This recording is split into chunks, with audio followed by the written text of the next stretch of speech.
होता है और खुद पे गुस्सा आता है और फिर लगता है कि मैं कर क्या रहा हूँ। और ये ऐसी अवस्थाएं हैं जो व्यक्ति को डिप्रेशन में ले जाती है। अंत में व्यक्ति बड़ा अच्छा इंटेलिजेंट व्यक्ति हारना शुरू कर देता है, शस्त्र डाल देता है। तो मैं इन चीज़ों को दूर करने का प्रयास करूँगा अगर आप उसको फॉलो करेंगे तो देखिए 2 चीज़ें करिए। सबसे पहला, इस प्रकार के जो समय खराबी वाले कारक हैं, अब समय खराब करने वाले कई कारक हो सकते हैं, खराब करने वाले कारक है ना, कई कारक हो सकते हैं।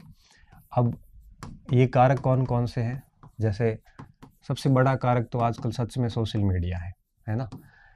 आप डिलीट कर दो, व्हाट्सएप डिलीट कर दो, आप फेसबुक डिलीट कर दो, इंस्टाग्राम डिलीट कर दो, टेलीग्राम रख लो, उसमें 1-2 चैनल जो ठीक ठाक क्रेडिबल चैनल है उसको फॉलो कर लो, उसकी न्यूज़ देख लिया करो। यूट्यूब में भी 1-2 कोई ठीक ठाक आप जिनको मानते हो उसका एक आधा वीडियो कभी आता है तो सप्ताह में या महीने में एक बार देख लो, बाकी उसको भी बंद रखो। और व्हाट्सएप की वैसे ज़रूरत है नहीं आप लोगों को, मोस्टली टाइम फ़ोन साइलेंट रखो। दूसरा क्या आता है, नकारात्मक लोग, नेगेटिव पीपल, इन लोगों से ना बात करो, ना ज़्यादा इनसे कोई इतनी अच्छी मित्रता भी मत रखो। ज़्यादा ऐसी बात होती है अपने आप को उस वार्ता से दूर कर लो, तो धीरे धीरे आप वैसे उस ग्रुप से दूर हो जाओगे। तीसरा होता है, आजकल ग्रुप स्टडी में भी ये चीज़ें होनी शुरू हो गई है और लाइब्रेरी वगैरह में भी ऐसी चीज़ें होती है, तो आप इन चीज़ों से अपने आप को दूर कर लो। जितना जल्दी दूर करोगे उतना ही आपके स्वास्थ्य के लिए फ़ायदेमंद है, स्वास्थ्य के लिए मतलब एजुकेशन स्वास्थ्य के लिए। तो ये एक तो आप इनसे दूर होइए, ठीक है, क्योंकि ये लोग ऐसी बात करेंगे जो धरातल पे है नहीं, कि भर्तियों का हो, चाहे कट ऑफ के हो, चाहे पेपर आउट हो, ये वो मतलब बहुत सारी, जैसे अभी राजस्थान शिक्षा सेवा नियम 2024 आए थे संशोधित होके, इतनी लंबी बहस छिड़ी है, उसमें ये लिखा है, उसकी ये व्याख्या होती है, सर आपने गलत व्याख्या की है, 50 लोगों को सुना, देखा क्या मतलब है, साइकोलॉजी पेडागोजी इधर की उधर कर दी होगी, इधर की उधर कर दी होगी, आपको तो पढ़नी है, आपको तो पढ़नी है, वाली फर्स्ट में रखो चाहे सेकंड में रखो, ये नियम वो नियम, बाकी कुछ चीज़ें विज्ञापन के साथ क्लियर हो जाती है, इस कमेंट्री में शामिल होकर हम अपना समय खराब करते हैं।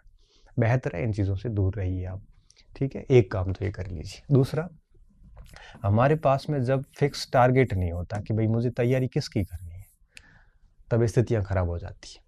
आप पहले इन चीज़ों से दूर होइए, फिर अपना एक टारगेट सेट कीजिए।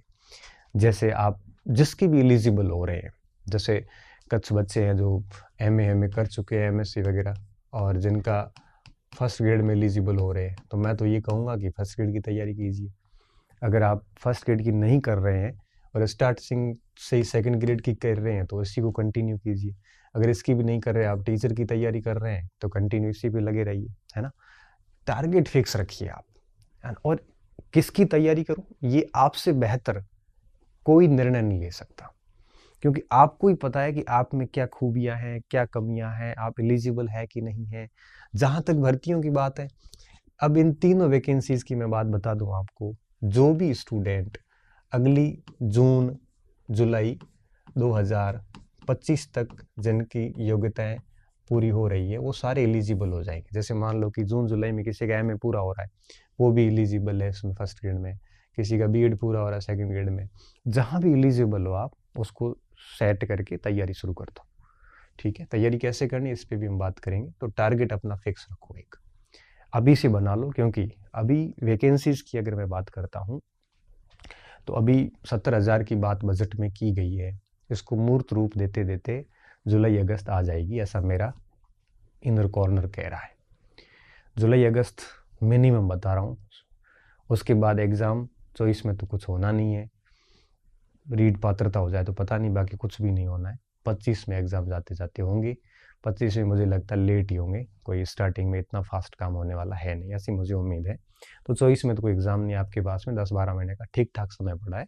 आप एक डिसीजन लेके तैयारी करेंगे तो किसी भी परीक्षा को इतने समय में आराम से पास किया जा सकता है, और डिसीजन ये आपको ही लेना पड़ेगा। मैं कहूँ कि फर्स्ट ग्रेड करो या सेकंड ग्रेड को, नहीं, डिसीजन लेने में क्या चीज़ें ध्यान रखी जाती है, पहले किसकी तैयारी करिए ये भी देखा जाता है, ये देखा जाता है कि किस विषय आपकी कौन सी कमज़ोरी है, कौन सी खूबी है, आप उस भर्ती के लिए पात्रता रखते हैं कि नहीं रखते हैं, ये सारे आयाम देख के और आप डिसाइड कर लीजिए आराम से सोच विचार के।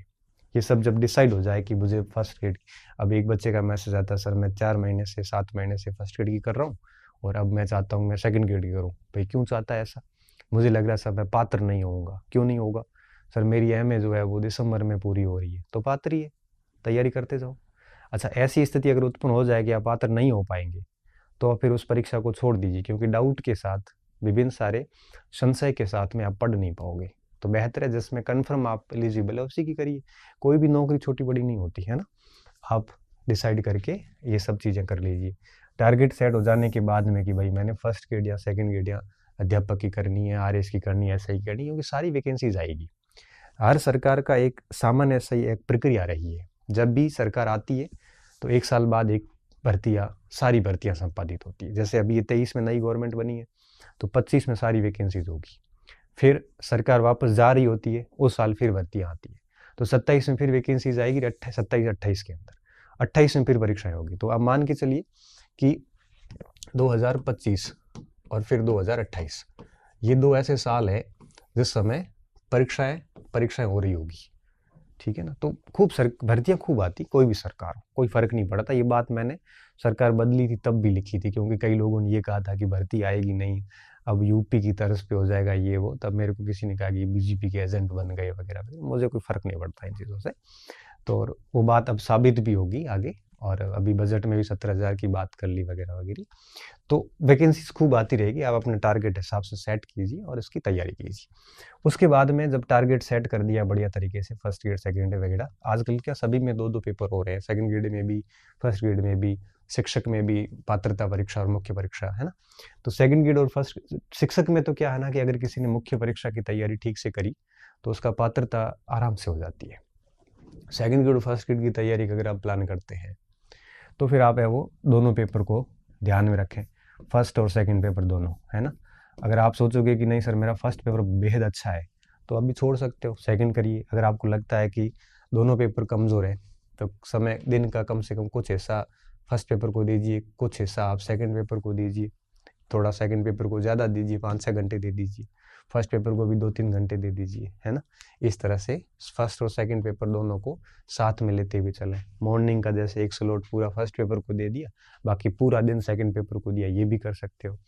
और ये भी कर सकते हो कि सब मेरा फर्स्ट पेपर ठीक है अभी हाल फिलहाल, तो पूरा दिन ही सेकंड पेपर को देके भर्ती तक आप सेकंड पेपर बढ़िया कर सकते हो। फिर जैसे वैकेंसी आती है उसके बाद फर्स्ट पेपर शुरू कर दो और सेकंड का रिवीजन शुरू कर दो। ये भी किया जा सकता है ना।